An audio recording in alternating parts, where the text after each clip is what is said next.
Most of the cable industry is unorganized. We had the largest group in the whole country of any union here, and we still do.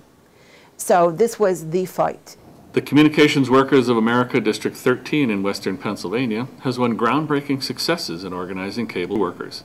It wasn't easy to unionize in this overwhelmingly non-union industry, but a neutrality agreement CWA negotiated with AT&T provided the environment in which winning elections to represent cable workers was possible, and win District 13 did. Unit after unit of workers, from technicians to call center representatives, became members of the union. This was the first time that cable workers had a pension, had fully paid health care. But everything changed when AT&T merged with Comcast, and cable operations fell under the control of the new partner.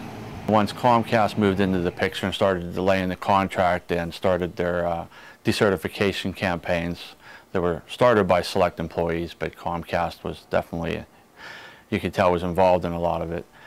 Then it became a little bit harder to deal with. There was more harassments, there was layoffs, there was problems. People had problems with getting insurance paid. Comcast had a decidedly anti-union attitude and implemented practices designed to keep any more workers from joining CWA and to convince those in represented units to vote to get rid of the union or decertify it.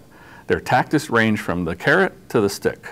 They raffled off a Harley Davidson, a Ford Mustang, free days off, all kinds of stuff to show that the company was a good company to work for and you didn't need a union to represent you. I value Comcast. I value some of the management. I think there's some great management here. I think the company is a good company. However, they have some of the people they brought in to get rid of the unions here were, boy, they promised you the world. And a lot of the guys believe that. I never saw guys that for $10 could sway somebody to, or take you out to breakfast. Take you out to breakfast could make you think that, oh, we love you guys. You will never get rid of you guys.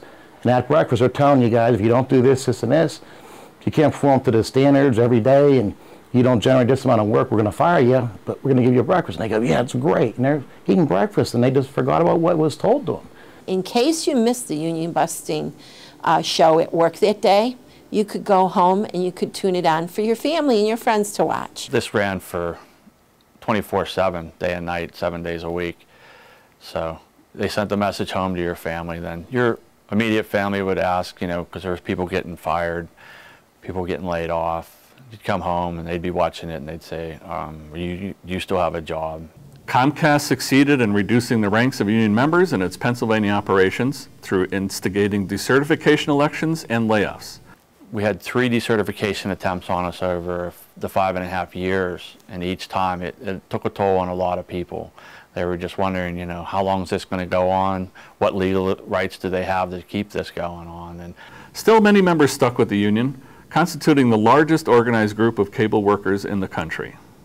In bargaining the first contracts with Comcast, we went through 5 years and 12 lawyers and 4 decert elections in the Corliss unit, 5 decert elections in the South Hills unit. So you would think that we'd be spitting at each other on the street, basically.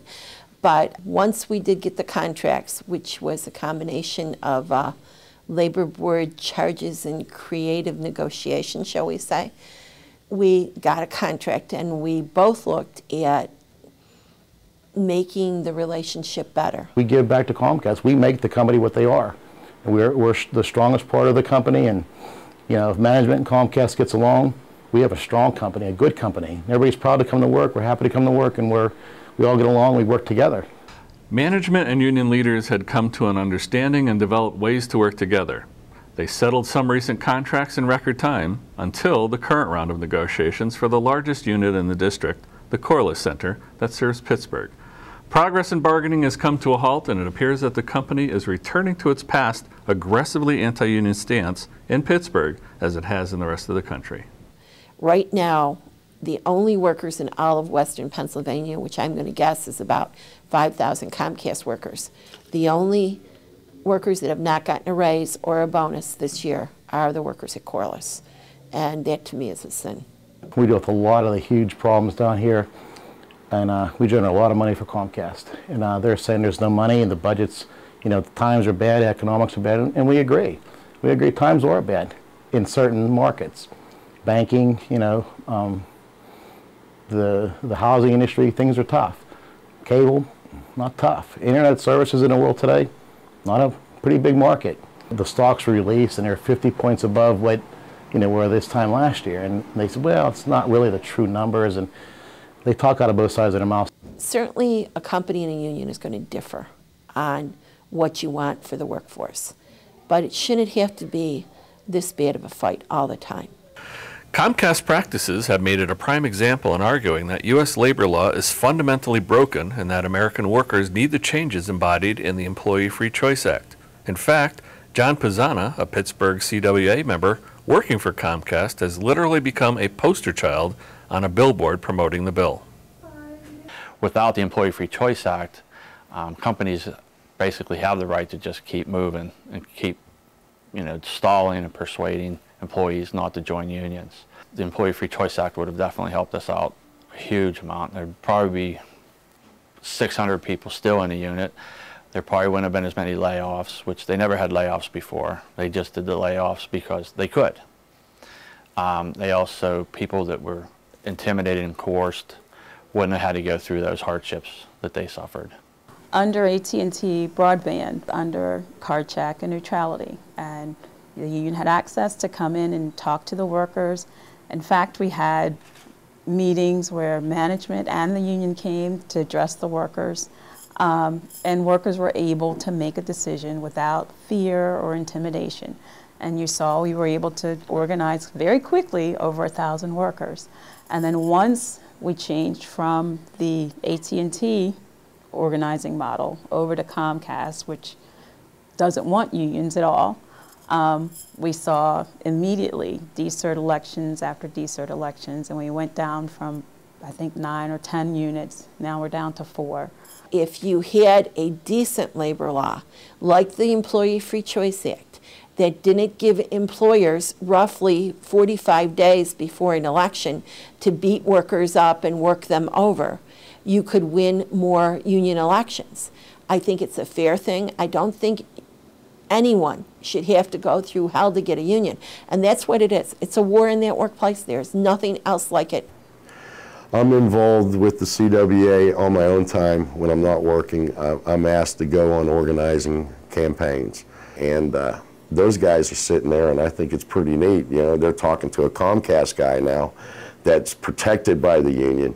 And boy, do they wish they were sitting in my shoes, and they'll admit to it. When you have somebody that comes in and says, we're going to close down a plant, we're going to get rid of you if this union comes in, even if you vote them in, we're not going to bargain with them, people believe that. And the way that they go about bargaining, by dragging their feet, it makes the union seem very ineffective. So people easily get discouraged. If they don't see something happening right away, they start to lend into believing, well, maybe the company is right. Maybe they're never going to agree. Maybe I might have been better off without this union and just taking my chances. But we've been able to show our people that if you stick together, you can outlast them one day longer. If you can do that, the benefits far outweigh just giving your whole entire life over to a company and letting them make the decisions of what's going to happen to you and your family. I hear you ask today, how long will it take? I hear you ask today,